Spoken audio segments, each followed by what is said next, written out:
When the enemy heavily outnumbers up, it can be advantageous to set up what's called a mobile defense rather than doing an area defense. An area defense actually defends a specific location and says the enemy cannot pass through the spot.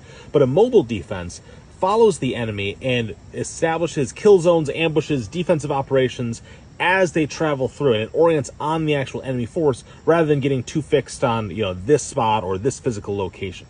So what ends up happening is that the enemy's coming through into our defense positions, and we have one team over here. They're going to pop up on this ridge and engage these guys right here. These guys then naturally have to orient, and they're going to start executing their battle drills. They're going to try and suppress. They're going to try and maneuver. They're going to try and get fire superiority, go through all their battle drills and everything.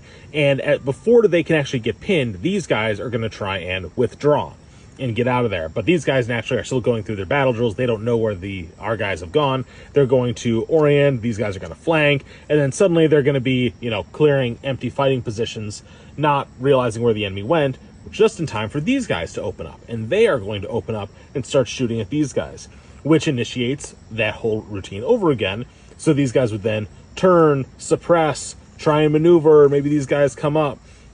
And just like before, these guys then, after they get their attention and start forcing them to do their drills, will then withdraw.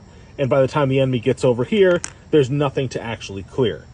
So then, of course, these guys have displaced. They have time to pop up and start engaging them over here. So now they have to suppress and move. And you see how it just keeps going. They then withdraw just in time for these guys to pop up over here and engage them as they're caught in the open.